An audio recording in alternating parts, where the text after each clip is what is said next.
എന്ന് തീരുമാനിക്കാം. അങ്ങനെയാണെങ്കിൽ എല്ലാം കൈയടിച്ച് പാടാം. Thank you very much. അങ്ങനെയാണെങ്കിൽ എങ്ങനെ നടത്തണം, എവിടെ നടത്തണം, അതിനൊരു നല്ലൊരു വെന്യൂ വേണം. കേരളത്തിൽ നമ്മളൊരു വേൾഡ് സിദ്ധാഡേ നടത്തണം എന്നുണ്ടെങ്കിൽ നമുക്ക് നമ്മുടേതായ ഒരു സ്റ്റാൻഡേർഡ് ഉണ്ട്. അത് ഒരു ഇന്റർനാഷണൽ സ്റ്റാൻഡേർഡിൽ തന്നെ നടത്തണം. അത് എങ്ങനെ നടത്തണം എന്നതിനെ കുറിച്ച് കൂടെ നമ്മൾ ഒരു ഓപ്പൺ ഡിസ്കഷൻ, ഓരോരുത്തരും പല അഭിപ്രായങ്ങളുണ്ടാവും. അഭിപ്രായങ്ങൾ തുറന്നു പറയാം. നമുക്ക് സമയമുണ്ട്. മണി 12:30 ആയതേ ഉള്ളൂ. നമ്മളൊരു 1:30 കൂടെ ലഞ്ച് കഴിഞ്ഞിട്ട് തിരിയാം. അപ്പോൾ ഇതിനെക്കുറിച്ച് വിശദമായിട്ട് സീനിയേഴ്സ് ആയിട്ടുള്ള ഡോക്ടേഴ്സിന് ഒരുപാട് അഭിപ്രായങ്ങളുണ്ടാവും. അത് ഓപ്പണായിട്ട് നന്നായിട്ട് പറയണം.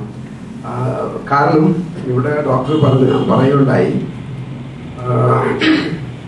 തമിഴ്നാട്ടില് കോളേജുണ്ട്, ഒരുപാട് പേര് വരുമെന്ന്. പക്ഷെ നമ്മളിവിടെ നടത്തിയ മിനിമം 2000 ആൾക്കാർ വരും, അത് ഉറപ്പാണ്. കാരണം ഇവിടെ തന്നെ 500 പേരുണ്ട്.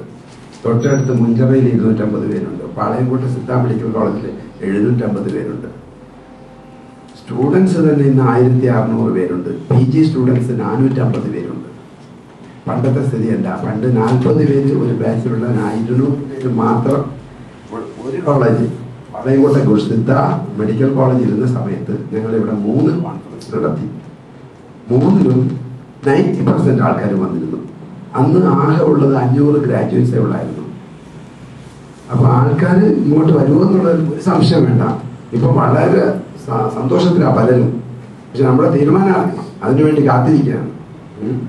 അതുകൊണ്ട് ആൾക്കാർ ധാരാളം വരും. പക്ഷെ വരുന്നവർ നന്നായിട്ട് നടത്തണം. എങ്ങനെ നടത്തണം, എവിടെ നടത്തണം? ചെന്നൈയെ പോലെ വലിയൊരു സിറ്റി അല്ല ട്രിവാൻഡ്രം. അത്രയ്ക്ക് കപ്പാസിറ്റി ഉള്ള ഹാളുകൾ ഒന്നും തന്നെ ഇല്ല. അപ്പോൾ മാക്സിമം 1200 പേരിക്കത്തക്ക രീതിയിലുള്ള ഹാളാണ് ഉള്ളത്. ഞാൻ പല ഹാളുകളുമായിട്ട് ഒന്ന് അന്വേഷിച്ചപ്പോൾ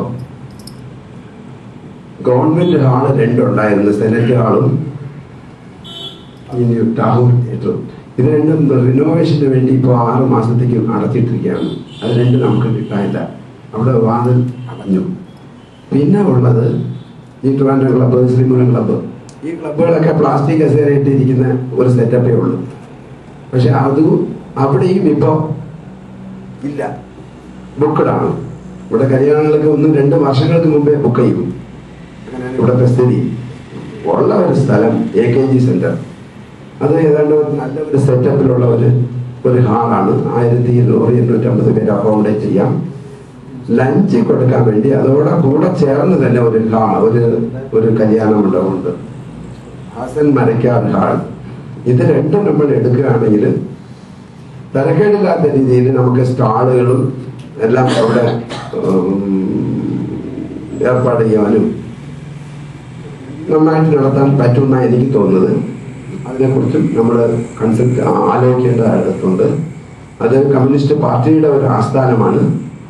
പക്ഷെ പല പാർട്ടിക്കാരും അവിടെ ചെന്ന് മീറ്റിംഗ് നടത്തുന്നുണ്ട്. ഈവൻ കോൺഗ്രസ്സുകാർ പോലും അവിടെ മീറ്റിംഗ് നടത്തുന്നുണ്ട്. അങ്ങനെ ഒരു വേറെ രീതിയിലുള്ള ചിന്ത ആർക്കും വേണ്ട. അപ്പോൾ ഇത് എങ്ങനെ നടത്താം എന്നുള്ളതെ കുറിച്ച് ഓരോരുത്തരുടെ മനസ്സിൽ പല അഭിപ്രായങ്ങളുണ്ടാവും. അഭിപ്രായങ്ങൾ തുറന്ന് പറയുക.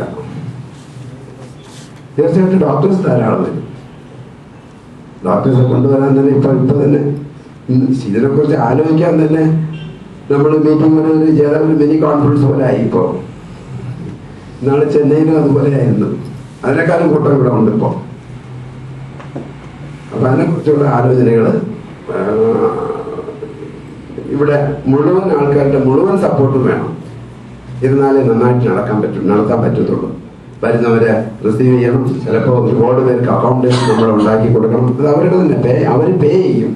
അതിനുള്ള അറേഞ്ച്മെന്റ്സ് നമ്മൾ ചെയ്തു കൊടുക്കണം. അതുപോലെ സ്റ്റുഡൻസിൽ നിന്ന് നമ്മൾ കാശൊന്നും വാങ്ങാൻ പറ്റില്ല. ശരിക്കും പറഞ്ഞാൽ അവർ ഒരുപാട് ബുദ്ധിമുട്ടി വരുന്നവരാണ്. അപ്പോൾ അവർക്ക് അക്കോമഡേഷൻ ഉണ്ടാക്കി കൊടുക്കണം. സ്റ്റുഡൻസ് എല്ലാം തീർച്ചയായിട്ടും വരും. എല്ലാ കോളേജിൽ നിന്നും ആൾക്കാർ, എല്ലാ സ്റ്റുഡൻസും ഏതാണ്ട് 50% വെച്ച് സ്റ്റുഡൻസ് വരും തീർച്ചയായിട്ടും. അപ്പോൾ അവർക്ക് അവരുടെ കലാപരിപാടികൾ ഇവിടെ നമ്മൾ നടത്തേണ്ടതായിട്ടുണ്ട്. അതിനെക്കുറിച്ച് നമ്മൾ പ്ലാൻ ചെയ്യണം. ഇനി തുടർന്നുള്ള കാലങ്ങളിൽ ഇതിനെക്കുറിച്ച് ഇതിന്റെ പുറകെ തന്നെ നമ്മൾ പോകേണ്ടതായിട്ടുണ്ട്. അതുകൊണ്ട് അഭിപ്രായങ്ങൾ തുറന്ന് എല്ലാവരും പറയുക.